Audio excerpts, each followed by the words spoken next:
50 ಗ್ಯಾರಂಟಿಯಲ್ಲಿ ಯಾವೆಲ್ಲ ಸುದ್ದಿಗಳಿವೆ ಅಂತ ಒಂದೊಂದಾಗಿ ನೋಡ್ತಾ ಹೋಗೋಣ.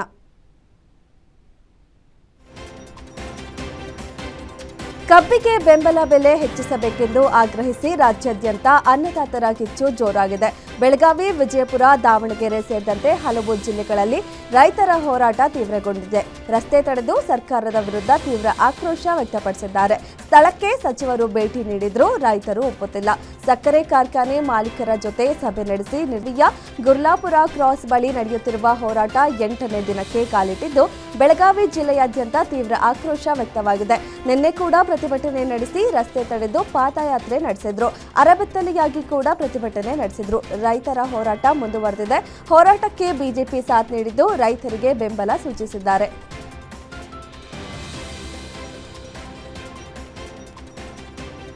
ಕಬ್ಬಿಗೆ ಬೆಂಬಲ ಬೆಲೆ ಹೆಚ್ಚಿಸಬೇಕೆಂದು ಆಗ್ರಹಿಸಿ ರೈತರು 8 ದಿನಗಳಿಂದ ನಡೆಸುತ್ತಿರುವ ಹೋರಾಟಕ್ಕೆ ವಿಪಕ್ಷಗಳು ಕೈಜೋಡಿಸಿವೆ. ಹೀಗಾಗಿ ಕಬ್ಬು ಬೆಳೆಗಾರರ ಪ್ರತಿಭಟನೆ ತೀವ್ರ ಸ್ವರೂಪ ಪಡೆದುಕೊಂಡಿದೆ. ಇದರ ಬೆನ್ನಲ್ಲೇ ಕಾನೂನು ಸಚಿವ ಎಚ್.ಕೆ. ಪಾಟೀಲ್ ಅವರು ಸ್ಥಳಕ್ಕೆ ಆಗಮಿಸಿ ರೈತರ ಅಹವಾಲು ಸಭೆ ನಡೆಸಿದರು. ಆದರೆ ಸಂಧಾನ ಸಭೆ ವಿಫಲವಾಗಿದೆ. ಸಂಧಾನ ಸಭೆ ವಿಫಲವಾಗುತ್ತಿದ್ದಂತೆಯೇ ರೈತರು ಸಚಿವರ ಕಾರಿಗೆ ಮುತ್ತಿಗೆ ಹಾಕಿ ಆಕ್ರೋಶ ಹೊರಹಾಕಿದರು.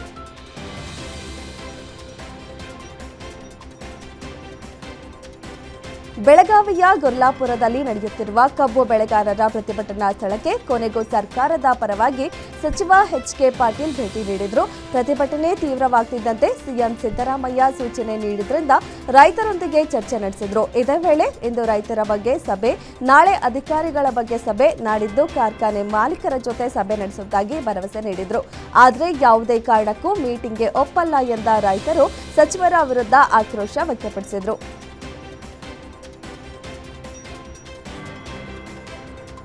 ಬೆಳಗಾವಿಯಲ್ಲಿ ರೈತರ ಹೋರಾಟ ತೀವ್ರಗೊಂಡಿದೆ. ಇಂದು ಸಂಜೆ 7 ಗಂಟೆವರೆಗೆ ಸರ್ಕಾರಕ್ಕೆ ಅನ್ನದಾತರು ಡೆಡ್ಲೈನ್ ನೀಡಿದ್ದಾರೆ.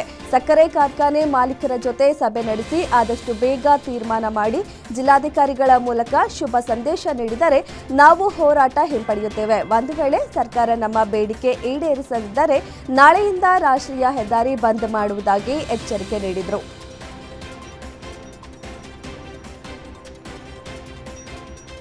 ಕಬ್ಬು ಬೆಳೆಗೆ ಸೂಕ್ತವಾದ ಬೆಂಬಲ ಬೆಲೆ ಆಗ್ರಹಿಸಿ ರೈತರು ಅಹೋರಾತ್ರಿ ಧರಣಿ ನಡೆಸುತ್ತಿದ್ದಾರೆ. ಈ ವೇಳೆ ಪ್ರತಿಭಟನಾ ಟೆಂಟ್ ಪಕ್ಕವೇ ಲಕ್ಷಾಂತರ ರೈತರಿಗೆ ಊಟ ಉಪಹಾರದ ವ್ಯವಸ್ಥೆ ಮಾಡಲಾಗಿದೆ. ತಮ್ಮ ಜಮೀನಿನಲ್ಲಿ ಬೆಳೆದ ತರಕಾರಿ, ಆಹಾರ ಧಾನ್ಯ ನೀಡಿ ಅಕ್ಕಿ, ಬೇಳೆ, ರೊಟ್ಟಿ ಹೀಗೆ ವಿವಿಧ ಆಹಾರ ಧಾನ್ಯಗಳನ್ನು ನೀಡಿದ್ದಾರೆ. ಪ್ರತಿ ಟನ್ ಕಬ್ಬಿಗೆ 3,500 ದರ ನಿಗದಿ ಮಾಡುವಂತೆ ಕಬ್ಬು ಬೆಳೆಗಾರರು ಧರಣಿ ಮಾಡುತ್ತಿದ್ದು, 1.5 ಲಕ್ಷ ಜನರಿಗೆ ಅಡುಗೆ ಮಾಡಿ ಬಡಿಸಲು 200 ಜನ ಸನ್ನದ್ಧವಾಗಿ ನಿಂತಿದ್ದಾರೆ.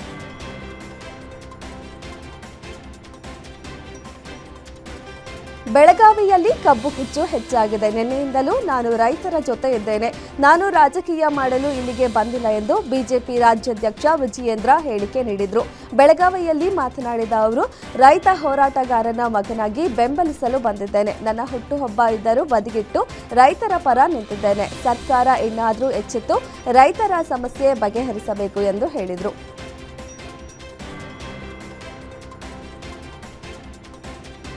ಇತ್ತ ಡಿಕೆ ಶಿವಕುಮಾರ್ಗೆ ನವೆಂಬರ್ 21ರ ಟೆನ್ಷನ್. 21ಕ್ಕೆ ಡಿಕೆಶಿ ಸಿಎಂ ಆಗೇ ಆಗಬೇಕು. ಆ ನಿಟ್ಟಿನಲ್ಲಿ ಹೈಕಮಾಂಡ್ ಮಟ್ಟದಲ್ಲಿ ಲಾಬಿ ಶುರು ಮಾಡಿದ್ದಾರೆ. ಇತ್ತ ರಾಜ್ಯದ ಹಲವು ಮಠಾಧೀಶರು ಡಿಕೆಶಿಗೆ ಸಿಎಂ ಆಗುವ ಯೋಗ ಇದ್ದೇ ಇದೆ. ಈಗ ಅವರಿಗೆ ರಾಜಯೋಗ ನಡೆಯುತ್ತಿದ್ದು, ಅದನ್ನು ತಪ್ಪಿಸಲು ಯಾರಿಂದಲೂ ಸಾಧ್ಯವಿಲ್ಲ ಅಂತ ಕೊಪ್ಪದ ಬಗ್ಗುಂಜಿ ವೆಂಕಟೇಶ್ ಗುರೂಜಿ ಭವಿಷ್ಯ ನುಡಿದಿದ್ದಾರೆ.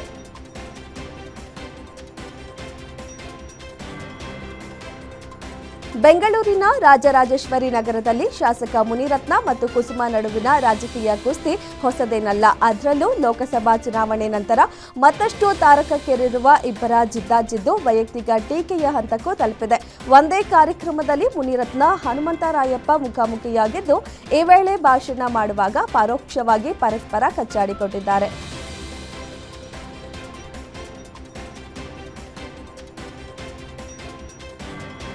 ತಗ್ ಲೈಫ್ ಚಿತ್ರದ ಸಂದರ್ಭದಲ್ಲಿ ವಿವಾದಾತ್ಮಕ ಹೇಳಿಕೆ ನೀಡಿ ಕನ್ನಡಿಗರ ಕೆಂಗಣ್ಣಿಗೆ ಗುರಿಯಾಗಿದ್ದ ಕಮಲ್ ಹಾಸನ್ ಇದೀಗ ಮತ್ತೊಂದು ಎಡವಟ್ಟು ಮಾಡಿದ ರೀತಿ ಕಾಣ್ತಿದೆ. ಕಮಲ್ ಚಿತ್ರಗಳನ್ನ ಕನ್ನಡಿಗರು ಬೇಡ ಅಂತ ನಿಷೇಧ ಹೇರಿದ್ರು. ಇದೀಗ ಕಮಲ್ ನಟನೆಯ ಹಳೆಯ ಚಿತ್ರ ರಿಲೀಸ್ ಆಗ್ತಿದ್ದು, ಕನ್ನಡ ರಾಜ್ಯೋತ್ಸವ ಸಂದರ್ಭದಲ್ಲಿ ಮೂವಿ ರಿಲೀಸ್ ಸರಿಯಲ್ಲ ಅಂತ ಕನ್ನಡಿಗರು ಆಕ್ರೋಶ ಹೊರಹಾಕಿದ್ದಾರೆ. ಚಿತ್ರ ರಿಲೀಸ್ ಆದ್ರೆ ಪರದೆಗೆ ಬೆಂಕಿ ಹಚ್ಚುತ್ತೀವಿ ಎಂದು ಕಿಡಿಕಾರಿದ್ದಾರೆ.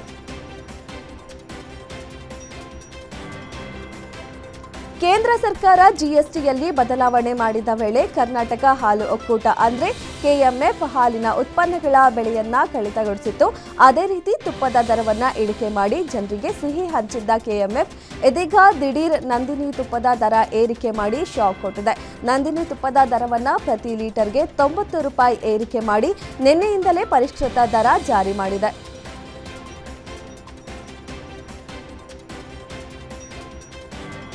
ನಮ್ಮ ಮೆಟ್ರೋ ಪ್ರಯಾಣಿಕರಿಗೆ ಮತ್ತೊಮ್ಮೆ ದರ ಏರಿಕೆಯ ಬಿಸಿ ತಟ್ಟಲಿದೆ. 3 ತಿಂಗಳಲ್ಲಿ ಮತ್ತೆ ಮೆಟ್ರೋ ದರ ಮತ್ತಷ್ಟು ಏರಿಕೆ ಆಗಲಿದೆ. ಪ್ರತಿ ವರ್ಷ ಫೆಬ್ರವರಿಯಲ್ಲಿ 5% ಟಿಕೆಟ್ ದರ ಏರಿಕೆ ಮಾಡಲು ಬಿಎಂಆರ್ಸಿಎಲ್ ಮುಂದಾಗಿದೆ. ಈಗಾಗಲೇ ಬಿಎಂಆರ್ಸಿಎಲ್ ಅಧಿಕಾರಿಗಳ ತಪ್ಪು ಲೆಕ್ಕದಿಂದ ದೇಶದಲ್ಲೇ ನಮ್ಮ ಮೆಟ್ರೋ ದುಬಾರಿ ಮೆಟ್ರೋ ಅನಿಸಿಕೊಂಡಿದೆ. ಇನ್ಮುಂದೆ ಪ್ರತಿ ವರ್ಷ ಫೆಬ್ರವರಿಯಲ್ಲಿ 5% ಬೆಲೆ ಏರಿಕೆಗೆ ಬಿಎಂಆರ್ಸಿಎಲ್ ದರ ನಿಗದಿ ಸಮಿತಿ ಶಿಫಾರಸು ಮಾಡಿದೆ.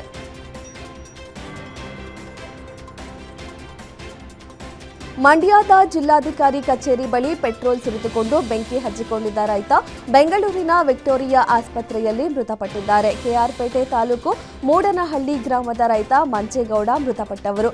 ಭೂಸ್ವಾಧೀನಗೊಂಡ ಜಮೀನಿಗೆ ಹಲವಾರು ವರ್ಷಗಳಿಂದ ಪರಿಹಾರ ಸಿಕ್ಕಿಲ್ಲ. ಅರ್ಜಿ ಸಲ್ಲಿಸಿದ್ರೂ ಅಧಿಕಾರಿಗಳು ಸರಿಯಾಗಿ ಸ್ಪಂದಿಸುತ್ತಿಲ್ಲ ಎಂದು ಆರೋಪಿಸಿ ಆತ್ಮಹತ್ಯೆಗೆ ಯತ್ನಿಸಿದ್ರು. ಮಂಡ್ಯ ಸೆಂಟ್ರಲ್ ಪೊಲೀಸ್ ಠಾಣೆಯಲ್ಲಿ ಈ ಸಂಬಂಧ ಪ್ರಕರಣ ದಾಖಲಾಗಿದೆ.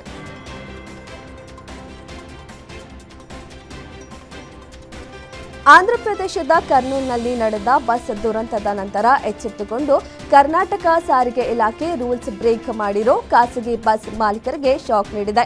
ದೇವನಹಳ್ಳಿ ನವಯುಗ ಟೋಲ್ ಬಳಿ ಕಾರ್ಯಾಚರಣೆ ನಡೆಸಿ ರಾಜ್ಯ ಸರ್ಕಾರಕ್ಕೆ ತೆರಿಗೆ ಕಟ್ಟದೆ ವಂಚಿಸುತ್ತಿದ್ದ ಹೊರ ರಾಜ್ಯದ ಒಟ್ಟು 9 ಖಾಸಗಿ ಬಸ್ಗಳನ್ನು ವಶಕ್ಕೆ ಪಡೆದಿದ್ದಾರೆ.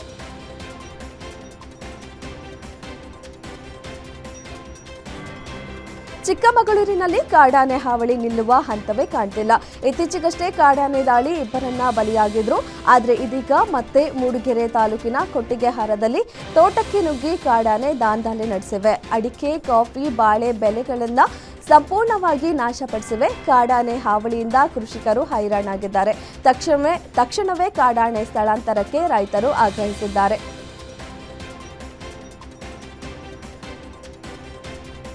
ಉತ್ತರ ಕನ್ನಡದ ಗಣೇಶ ಗುಡಿಯಲ್ಲಿ ಅಪರೂಪದ ಹೈನಾ ಪ್ರಾಣಿ ಪ್ರತ್ಯಕ್ಷವಾಗಿದೆ. ಗಣೇಶ್ ಗುಡಿಯ ಬ್ರೀಜ್ ಹತ್ತಿರ ರಾತ್ರಿ ಅಪರೂಪದ ಹೈನಾ ಪ್ರಾಣಿ ಸ್ಥಳೀಯರ ಕಣ್ಣಿಗೆ ಬಿದ್ದಿದೆ. ಈ ಭಾಗದಲ್ಲಿ ಇಂತಹ ಪ್ರಾಣಿ ಕಾಣುವುದು ಅತ್ಯಂತ ಅಪರೂಪ. ಹೀಗಾಗಿ ಪರಿಸರ ಪ್ರೇಮಿಗಳು ಹಾಗೂ ಪ್ರಾಣಿ ಪ್ರಿಯರಲ್ಲಿ ಕುತೂಹಲ ಮೂಡಿಸಿದೆ. ಸ್ಥಳೀಯರು ತಕ್ಷಣವೇ ವಿಡಿಯೋ ಚಿತ್ರೀಕರಿಸಿ ಸಾಮಾಜಿಕ ಮಾಧ್ಯಮಗಳಲ್ಲಿ ಹಂಚಿಕೊಂಡಿದ್ದಾರೆ. ಎಚ್.ವೈ. ಮೇಟಿ ಅವರ ಅಂತ್ಯಕ್ರಿಯೆ ಸ್ವಗ್ರಾಮ ತಿಮ್ಮಾಪುರದ ತೋಟದ ಜಮೀನಿನಲ್ಲಿ ನಡೆಯಿತು. ಬಾಗಲಕೋಟೆಯಿಂದ ಸ್ವಗ್ರಾಮದವರೆಗೂ ತೆರೆದ ವಾಹನದಲ್ಲಿ ಮೇಟಿ ಅವರ ಪಾರ್ಥಿವ ಶರೀರದ ಮೆರವಣಿಗೆ ನಡೆಸಿದ್ರು. ಅಂತ್ಯಕ್ರಿಯೆಯಲ್ಲಿ ಸಿಎಂ ಸಿದ್ದರಾಮಯ್ಯ ಭಾಗಿಯಾಗಿ ಅಂತಿಮ ನಮನ ಸಲ್ಲಿಸಿದ್ರು. ಬಳಿಕ ಸಕಲ ಸರ್ಕಾರಿ ಗೌರವಗಳೊಂದಿಗೆ ಎಚ್.ವೈ. ಮೇಟಿ ಅವರ ಅಂತ್ಯಕ್ರಿಯೆ ನೆರವೇರಿತು.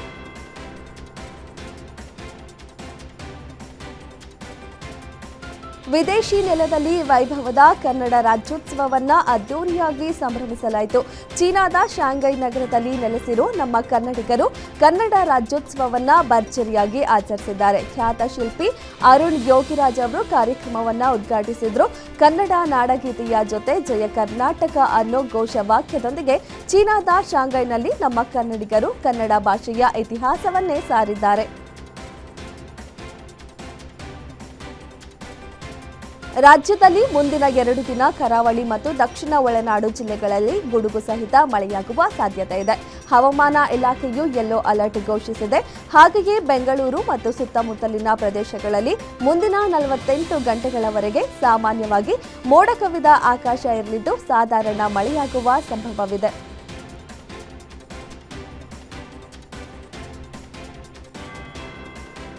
ಬಿಹಾರದಲ್ಲಿ ಇಂದು 18 ಜಿಲ್ಲೆಗಳ 121 ವಿಧಾನಸಭಾ ಕ್ಷೇತ್ರಗಳಲ್ಲಿ ಮೊದಲ ಹಂತದ ಮತದಾನ ನಡೆಯಲಿದೆ. ಇಂಡಿಯಾ ಕೂಟದ ಸಿಎಂ ಅಭ್ಯರ್ಥಿ ತೇಜಸ್ವಿ ಯಾದವ್, ಎನ್ಡಿಎ ಆಡಳಿತ ಡಿಸಿಎಂಗಳಾದ ಸಾಮ್ರಾಟ್ ಚೌಧರಿ ಮತ್ತು ವಿಜಯ್ ಕುಮಾರ್ ಸೇರಿ ಅನೇಕರು ಕಣದಲ್ಲಿದ್ದಾರೆ. ಮೊದಲ ಹಂತದ ಚುನಾವಣೆಯಲ್ಲಿ ಸ್ವತಂತ್ರ ಅಭ್ಯರ್ಥಿಗಳು ಸೇರಿ ಎಲ್ಲಾ ಪಕ್ಷಗಳ 1314 ಅಭ್ಯರ್ಥಿಗಳು ಸ್ಪರ್ಧಿಸಿದ್ದಾರೆ. ಬಿಹಾರದಲ್ಲಿಂದು ಮೊದಲ ಹಂತದ ಚುನಾವಣೆ ನಡೆಯಲಿದೆ. ನವೆಂಬರ್ 11ರಂದು ಎರಡನೇ ಹಂತದ ಚುನಾವಣೆ ನಡೆಯಲಿದೆ. ಇಂದು ನಡೆಯಲಿರುವ ಮೊದಲ ಹಂತದ ವಿಧಾನಸಭಾ ಚುನಾವಣೆಗೆ ಬಿಹಾರ ಸಜ್ಜಾಗಿದ್ದು 3.75 ಕೋಟಿ ಮತದಾರರು 1314 ಅಭ್ಯರ್ಥಿಗಳ ಭವಿಷ್ಯವನ್ನ ನಿರ್ಧರಿಸಲಿದ್ದಾರೆ. ಚುನಾವಣಾ ಫಲಿತಾಂಶಗಳು ನವೆಂಬರ್ 14ರಂದು ಪ್ರಕಟವಾಗುತ್ತವೆ.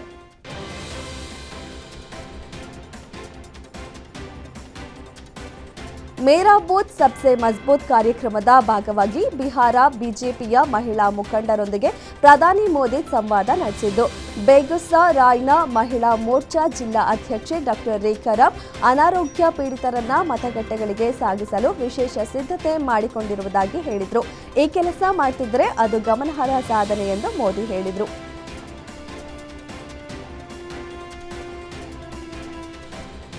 ಭಾರತದ ಸಶಸ್ತ್ರ ಪಡೆಗಳ ಜನಸಂಖ್ಯೆಯ 10% ಜನರ ನಿಯಂತ್ರಣದಲ್ಲಿವೆ ಎಂದು ಕಾಂಗ್ರೆಸ್ ನಾಯಕ ರಾಹುಲ್ ಗಾಂಧಿ ಹೇಳಿದರು. ಇದಕ್ಕೆ ಕೇಂದ್ರ ರಕ್ಷಣಾ ಸಚಿವ ರಾಜನಾಥ್ ಸಿಂಗ್ ವಾಗ್ದಾಳಿ ತಿರುಗೇಟು ನೀಡಿದ್ದಾರೆ. ಭಾರತೀಯ ಸೇನೆಗೆ ಯಾವುದೇ ಧರ್ಮ ಅಥವಾ ಜಾತಿ ಇಲ್ಲ. ನಮ್ಮ ಸೈನಿಕರಿಗೆ ಇರುವುದು ಒಂದೇ ಧರ್ಮ, ಅದೇನೆಂದರೆ ಸೈನ್ಯ ಧರ್ಮ. ನಮ್ಮ ಸೇನೆಯನ್ನ ರಾಜಕೀಯಕ್ಕೆ ಎಳೆಯಬೇಡಿ ಎಂದು ರಾಜನಾಥ್ ಸಿಂಗ್ ರಾಹುಲ್ ಗಾಂಧಿಗೆ ತಿರುಗೇಟು ನೀಡಿದ್ದಾರೆ.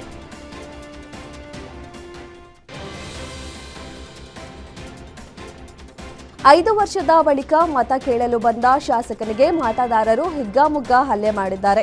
ಬಿಹಾರದ ಗಯಾದಲ್ಲಿ ಈ ಘಟನೆ ನಡೆದಿದೆ. ಹಿಂದೂಸ್ತಾನಿ ಅವಾಮ್ ಮೋರ್ಚಾ ಪಕ್ಷದ ಶಾಸಕ ಅನಿಲ್ ಕುಮಾರ್ ಮೇಲೆ ಗ್ರಾಮಸ್ಥರು ಹಲ್ಲೆ ಮಾಡಿದ್ದಾರೆ. ಶಾಸಕ ತಮ್ಮ ಕಾರಿನ ಮೇಲೆ ನಿಂತು ಮತದಾರರತ್ತ ಕೈ ಬೀಸುತ್ತಿದ್ದಾಗ ಹಲ್ಲೆ ನಡೆಸಿದ್ದಾರೆ. ಮತ ಕೇಳಲು ಮಾತ್ರ ಗ್ರಾಮಕ್ಕೆ ಬರ್ತಾರೆ ಎಂದು ಆಕ್ರೋಶಗೊಂಡು ಸ್ಥಳೀಯರು ಹಲ್ಲೆ ನಡೆಸಿದ್ದಾರೆ.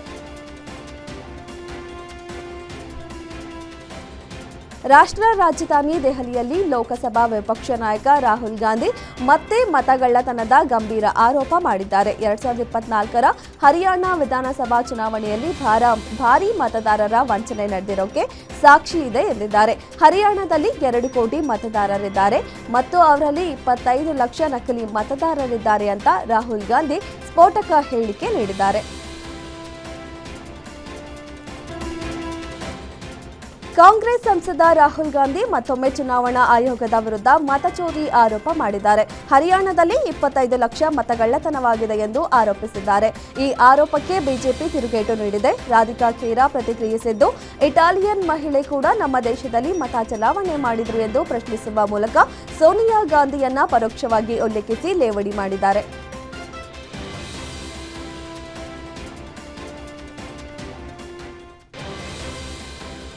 ಕಾಂಗ್ರೆಸ್ ಸಂಸದ ರಾಹುಲ್ ಗಾಂಧಿ ಮತಚೋರಿ ಆರೋಪಕ್ಕೆ ಕೇಂದ್ರ ಸಚಿವ ಕಿರಣ್ ರಿಜಿಜು ತಿರುಗೇಟು ಪ್ರತಿಕ್ರಿಯಿಸಿದ್ದು, ರಾಹುಲ್ ಗಾಂಧಿ ಪ್ರತಿ ಬಾರಿ ತಾವು ಸಿಡಿಸುವ ಪರಮಾಣು ಬಾಂಬ್ ಸ್ಫೋಟಗೊಳ್ಳುತ್ತದೆ ಎಂದು ಹೇಳ್ತಾರೆ. ಆದರೆ ಅವರ ಪರಮಾಣು ಬಾಂಬ್ ಎಂದಿಗೂ ಸ್ಫೋಟಗೊಳ್ಳುವುದೇ ಇಲ್ಲ. ಯಾಕೆ ಅವರು ಯಾವುದೇ ವಿಷಯವನ್ನ ಗಂಭೀರವಾಗಿ 3ನೇ ಸುತ್ತಿನ PLI 1.2 ಆರಂಭಿಸಿದ್ದು, ಈ ಮಹತ್ವಾಕಾಂಕ್ಷೆಯ ಕಾರ್ಯಕ್ರಮಕ್ಕೆ ಕೇಂದ್ರದ ಉಕ್ಕು ಸಚಿವ HD ಕುಮಾರಸ್ವಾಮಿ ನವದೆಹಲಿಯಲ್ಲಿ ಚಾಲನೆ ನೀಡಿದರು. ವಿಶೇಷ ಉಕ್ಕು ಉತ್ಪಾದನೆಯಲ್ಲಿ ಭಾರತವನ್ನ ಜಾಗತಿಕ ನಾಯಕನನ್ನಾಗಿ ಮಾಡುವ ಬದ್ಧತೆಯನ್ನ ಈ ಉತ್ತೇಜಕ ಯೋಜನೆ ಮತ್ತಷ್ಟು ದೃಢಪಡಿಸಲಿದೆ. ಈ ಉಪಕ್ರಮವು ಭಾರತದ ಕೈಗಾರಿಕಾ ಸ್ವಾವಲಂಬನೆ ಮತ್ತು ಜಾಗತಿಕ ಸ್ಪರ್ಧಾತ್ಮಕತೆಯತ್ತ ಸಾಗುವ ಪ್ರಯಾಣದಲ್ಲಿ ಒಂದು ಪ್ರಮುಖ ಮೈಲಿಗಲ್ಲು ಎಂದು ಹೇಳಿದರು. ಯಾಯಿನಿ ಶಾಲಾ ಮಕ್ಕಳಿಂದ ತಮ್ಮ ಕಾಲುಗಳನ್ನು ಮಸಾಜ್ ಮಾಡಿಕೊಂಡ ಘಟನೆ ಆಂಧ್ರಪ್ರದೇಶದ ಶ್ರೀಕಾಕುಳಂ ಜಿಲ್ಲೆಯ ಬಂಡಪಲ್ಲಿ ಬಾಲಕಿಯರ ಬುಡಕಟ್ಟು ಆಶ್ರಮ ಶಾಲೆಯಲ್ಲಿ ನಡೆದಿದೆ. ಮಕ್ಕಳಿಗೆ ಪಾಠ ಹೇಳಿಕೊಡುವ ಶಿಕ್ಷಕಿಯೇ ಮೊಬೈಲ್ನಲ್ಲಿ ಕಾಲಹರಣ ಮಾಡುತ್ತಾ ಮಕ್ಕಳನ್ನೇ ಗುಲಾಮರಂತೆ ನಡೆಸಿಕೊಂಡ ವಿಡಿಯೋ ಇತ್ತೀಚೆಗಷ್ಟೇ ವೈರಲ್ ಆಗಿತ್ತು. ಎಲ್ಲೆಡೆ ಈ ಘಟನೆಗೆ ವಿರೋಧ ವ್ಯಕ್ತವಾದ ಬೆನ್ನಲ್ಲೇ ಶಿಕ್ಷಕಿಯ ವಿರುದ್ಧ ಕ್ರಮ ಕೈಗೊಂಡು ಆಕೆಯನ್ನ ಅಮಾನತು ಮಾಡಲಾಗಿದೆ. ರೈಲ್ವೆ ಹಳಿ ದಾಟುತ್ತಿದ್ದಾಗ ರೈಲು ಡಿಕ್ಕಿ ಹೊಡೆದ ಪರಿಣಾಮ 4 ಸ್ಥಳದಲ್ಲೇ ಸಾವನ್ನಪ್ಪಿರುವ ಘಟನೆ ಉತ್ತರ ಪ್ರದೇಶದ ಮಿರ್ಜಾಪುರದಲ್ಲಿ ನಡೆದಿದೆ. ಕಾರ್ತಿಕ ಪೂರ್ಣಿಮೆಯಂದು ಗಂಗಾ ಸ್ನಾನಕ್ಕೆ ಹೋಗ್ತಿದ್ದ ಭಕ್ತರಾಗಿದ್ದು, ಗುರುನಾನಕ್ ಜಯಂತಿ ಹಿನ್ನೆಲೆ ನಿನ್ನೆ ಅಮೃತಸರದ ಗೋಲ್ಡನ್ ಟೆಂಪಲ್ನಲ್ಲಿ ಪ್ರವಾಸಿಗರ ಸಂಖ್ಯೆ ಹೆಚ್ಚಾಗಿತ್ತು. ಪಂಜಾಬ್ ಮುಖ್ಯಮಂತ್ರಿ ಭಗವಂತ್ ಮಾನ್ ಮತ್ತು ಅವರ ಪತ್ನಿ ಕೂಡ ಸ್ವರ್ಣ ಮಂದಿರಕ್ಕೆ ಭೇಟಿ ನೀಡಿದ್ರು. ರಾತ್ರಿ ಗೋಲ್ಡನ್ ಟೆಂಪಲ್ನ ಸುತ್ತ ಪಟಾಕಿಗಳನ್ನು ಸಿಡಿಸಲಾಗಿತ್ತು. ಇದರಿಂದ ಆಗಸದಲ್ಲಿ ಪಟಾಕಿಗಳ ಚಿತ್ತಾರ ಕಂಡುಬಂದಿದೆ.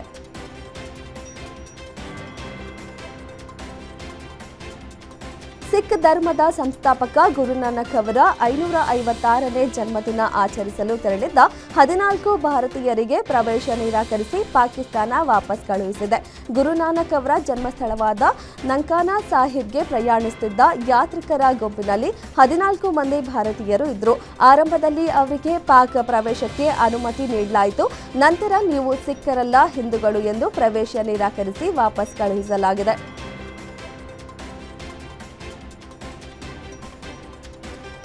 ಏಷ್ಯಾದಲ್ಲೇ ಅತಿ ಹೆಚ್ಚು ಉನ್ನತ ಶಿಕ್ಷಣ ವ್ಯವಸ್ಥೆಯನ್ನ ಹೊಂದಿರುವ ಭಾರತವು 2 ವರ್ಷಗಳ ಬಳಿಕ ವಿಶ್ವವಿದ್ಯಾಲಯಗಳ ಶ್ರೇಯಾಂಕದಲ್ಲಿ ತನ್ನ ಮೊದಲ ಸ್ಥಾನವನ್ನ ಚೀನಾಕ್ಕೆ ಬಿಟ್ಟುಕೊಟ್ಟಿದೆ. ಭಾರತದ 10 ಉನ್ನತ ಶ್ರೇಯಾಂಕಿತ ಶಿಕ್ಷಣ ಸಂಸ್ಥೆಗಳ ಪೈಕಿ 9 ಶಿಕ್ಷಣ ಸಂಸ್ಥೆಗಳ ಶ್ರೇಯಾಂಕ ಕಳೆದ ವರ್ಷಕ್ಕಿಂತ ಕುಸಿದಿರುವುದರಿಂದ ಈ ಬಾರಿ ಭಾರತ ಏಷ್ಯಾದಲ್ಲೇ 2ನೇ ಸ್ಥಾನವನ್ನ ಪಡೆದಿದೆ.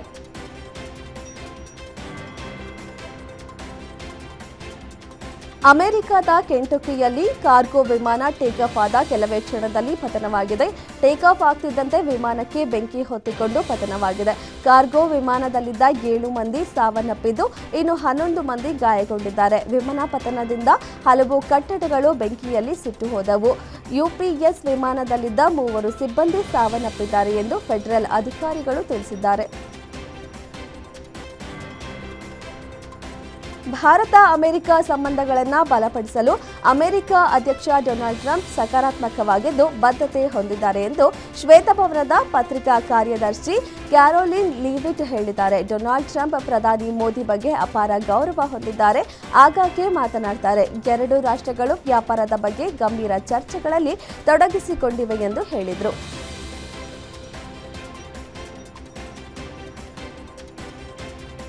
ಭಾರತ ಜಾಗತಿಕ ಮಹಾಶಕ್ತಿ, ಭಾರತವೇ ಭವಿಷ್ಯ. ಇಸ್ರೇಲ್ ಸಣ್ಣದು, ಆದರೆ ನಾವು ಪ್ರಾದೇಶಿಕ ಶಕ್ತಿಯಾಗಿದ್ದೇವೆ. ಇಸ್ರೇಲ್ ಮತ್ತು ಭಾರತದ ಸಂಬಂಧ ಎಂದಿಗಿಂತ ಬಲಿಷ್ಠವಾಗಿದೆ ಎಂದು ಇಸ್ರೇಲ್ ವಿದೇಶಾಂಗ ಸಚಿವ ಗಿಡಿಯಾನ್ ಸಾರ್ ಬಣ್ಣಿಸಿದ್ದಾರೆ. ನಾವು ಭಾರತದ ಸ್ನೇಹಕ್ಕೆ ಆಭಾರಿಯಾಗಿದ್ದೇವೆ. 2023ರಲ್ಲಿ ಹಮಾಸ್ ಉಗ್ರರು ನಮ್ಮ ಮೇಲೆ ದಾಳಿ ಮಾಡಿದ್ರು. ಆ ಭೀಕರ ದಿನದಂದು ಪ್ರಧಾನಿ ನೆತನ್ಯಾಹುಗೆ ಕರೆ ಮಾಡಿದ ಮೊದಲ ವಿಶ್ವ ನಾಯಕ ಪ್ರಧಾನಿ ಮೋದಿ ಎಂಬುದನ್ನು ನಾವು ಮರೆಯುವುದಿಲ್ಲ ಎಂದು ಹೇಳಿದರು.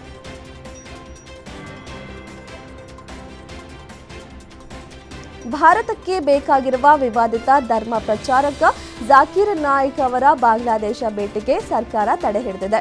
ಭಾರತದ ಅಧಿಕೃತ ಆಕ್ಷೇಪಣೆ ಮತ್ತು ವ್ಯಾಪಕ ಟೀಕೆಗಳ ನಂತರ ಢಾಕಾದಲ್ಲಿ ನಡೆಯಬೇಕಿದ್ದ ಧಾರ್ಮಿಕ ಕಾರ್ಯಕ್ರಮವನ್ನು ರದ್ದುಗೊಳಿಸಿ ನಾಯ್ಕ್ ಪ್ರವೇಶವನ್ನು ನಿಷೇಧಿಸಲಾಗಿದೆ. ಢಾಕಾ ಸೆಕ್ರೆಟೇರಿಯೇಟ್ನಲ್ಲಿ ನಡೆದ ಗೃಹ ಸಚಿವಾಲಯದ ಕಾನೂನು ಸುವ್ಯವಸ್ಥೆ ಕೋರ್ ಕಮಿಟಿ ಸಭೆಯಲ್ಲಿ ಈ ನಿರ್ಧಾರ ತೆಗೆದುಕೊಳ್ಳಲಾಗಿದೆ. ಆಯ್ಕೆಯಾಗಿದ್ದಾರೆ. ಭಾರತೀಯ ಮೂಲದ ಆಫ್ರಿಕಾದ ಉಗಾಂಡಾದಲ್ಲಿ ಜನಿಸಿದ ಇವರು ಅತ್ಯಂತ ಕಿರಿಯ ಮೇಯರ್ ಎನಿಸಿಕೊಂಡಿದ್ದಾರೆ. ಡೆಮಾಕ್ರೆಟಿಕ್ ಸಮಾಜವಾದಿ ಮಮ್ದಾನಿ ಪ್ರಗತಿಪರ ಕಾರ್ಯಸೂಚಿಯೊಂದಿಗೆ ಗೆಲುವು ಸಾಧಿಸಿದ್ದಾರೆ. ಈ ಗೆಲುವು 2026ರ ಅಧ್ಯಕ್ಷೀಯ ಚುನಾವಣೆಗೆ ಮುನ್ಸೂಚನೆ ನೀಡಿದೆ.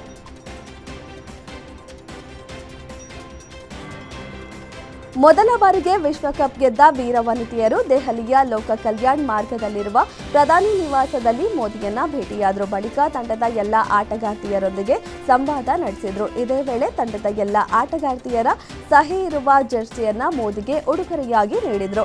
ಇದೇ ವೇಳೆ ಮಹಿಳಾ ಪಂದ್ಯಗಳ ಟೆಸ್ಟ್ ಸರಣಿಗೆ ಭಾರತೀಯ ಕ್ರಿಕೆಟ್ ನಿಯಂತ್ರಣ ಮಂಡಳಿಯು 15 ಸದಸ್ಯರ ಭಾರತ ತಂಡವನ್ನ ಪ್ರಕಟಿಸಿದೆ. ಗಾಯದಿಂದ ದೀರ್ಘಾವಧಿಯಿಂದ ಹೊರಗುಳಿದಿದ್ದ ಉಪನಾಯಕ ಹಾಗೂ ವಿಕೆಟ್ ಕೀಪರ್ ರಿಷಬ್ ಪಂತ್ ಸಂಪೂರ್ಣ ಗುಣಮುಖರಾಗಿದ್ದಾರೆ. ಹಾಗಾಗಿ ಅವರು ಇದೀಗ ಭಾರತ ತಂಡಕ್ಕೆ ಮರಳಿದ್ದಾರೆ.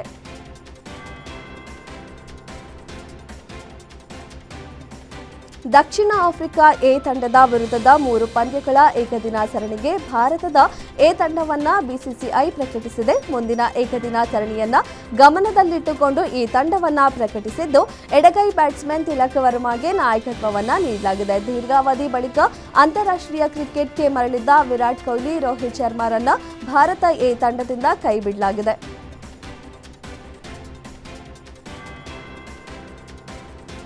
ದಕ್ಷಿಣ ಆಫ್ರಿಕಾ ವಿರುದ್ಧದ 2 ಪಂದ್ಯಗಳ ಟೆಸ್ಟ್ ಸರಣಿಗೆ ಭಾರತ ತಂಡವನ್ನ ಪ್ರಕಟಿಸಲಾಗಿದೆ. ಅಚ್ಚರಿ ಎಂದರೆ ಮೊಹಮ್ಮದ್ ಶಮಿ ಅವರನ್ನ ಮತ್ತೊಮ್ಮೆ ತಂಡದಿಂದ ಕೈಬಿಡಲಾಗಿದೆ. ರಣಜಿ ಟೂರ್ನಿಯಲ್ಲಿ ಉತ್ತಮ ಪ್ರದರ್ಶನ ತೋರಿದ ಹೊರತಾಗಿಯೂ ಶಮಿ ಅವರನ್ನ ಕೈಬಿಡಲಾಗಿದೆ. ದಕ್ಷಿಣ ಆಫ್ರಿಕಾ ವಿರುದ್ಧದ ಟೆಸ್ಟ್ ಸರಣಿಯ ನಂತರ ಭಾರತ ಮುಂದಿನ 6 ತಿಂಗಳ ಕಾಲ ಟೆಸ್ಟ್ ಕ್ರಿಕೆಟ್ ಆಟಗಾರರ ಪಟ್ಟಿಯನ್ನ ಹೆಸರಿಸಲು ಕೇವಲ 10 ದಿನಗಳು ಬಾಕಿ ಇರುವಾಗ ಸಿಎಸ್ಕೆ ಸಿಇಒ ಕಾಶಿ ವಿಶ್ವನಾಥ್ ಅವರು 2011ರ ವಿಶ್ವಕಪ್ ವಿಜೇತ ನಾಯಕ MS ಧೋನಿ ಭವಿಷ್ಯದ ಬಗ್ಗೆ ದೃಢಪಡಿಸಿದ್ದಾರೆ. ಇಲ್ಲ, ಅವರು ಐಪಿಎಲ್ ವೃತ್ತಿ ಬದುಕಿಗೆ ವಿದಾಯ ಹೇಳುವುದಿಲ್ಲ. ಧೋನಿ ಅವರು 2026ರ ಐಪಿಎಲ್ ಟೂರ್ನಿಯಲ್ಲಿ ಆಡಲಿದ್ದಾರೆಂದು ಕಾಶಿ ವಿಶ್ವನಾಥ್ ಸ್ಪಷ್ಟಪಡಿಸಿದ್ದಾರೆ.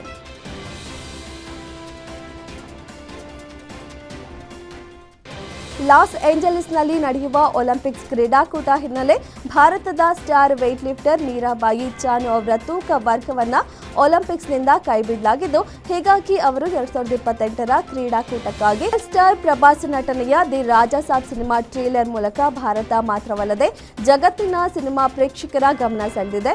ಫಿಕ್ಷನ್ ಕಥೆಯ ಬಗೆಗಿನ ಕುತೂಹಲ ಪ್ರಭಾಸ್ ಅಭಿಮಾನಿಗಳಲ್ಲಿಯೂ ಹೆಚ್ಚಾಗಿದೆ. ಈ ನಡುವೆ ಚಿತ್ರದ ಬಗ್ಗೆ ಒಂದಿಲ್ಲೊಂದು ಗಾಸಿಪ್ ಹರಿದಾಡ್ತಿದೆ. ಇದೀಗ ಸಿನಿಮಾ ಬಿಡುಗಡೆ ಮುಂದೂಡಿದೆ ಎಂಬ ವದಂತಿ ಸೋಷಿಯಲ್ ಮೀಡಿಯಾದಲ್ಲಿ ಸದ್ದು ಮಾಡುತ್ತಿದೆ.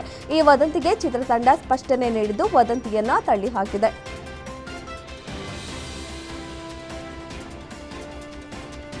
ಕಿಚ್ಚ ಸುದೀಪ್ ತಮ್ಮ ಅಭಿಮಾನಿಗಳಿಗೆ ಇದೀಗ ಗುಡ್ ನ್ಯೂಸ್ ಒಂದನ್ನ ನೀಡಿದ್ದಾರೆ. ಮಾರ್ಕ್ ಸಿನಿಮಾ ಹಬ್ಬ ಜೋರಾಗಿದ್ದು, ಇದೀಗ ಸಿನಿಮಾದ ಟೀಸರ್ ಬಿಡುಗಡೆಗೆ ಕೌಂಟ್ ಡೌನ್ ಶುರುವಾಗಿದೆ.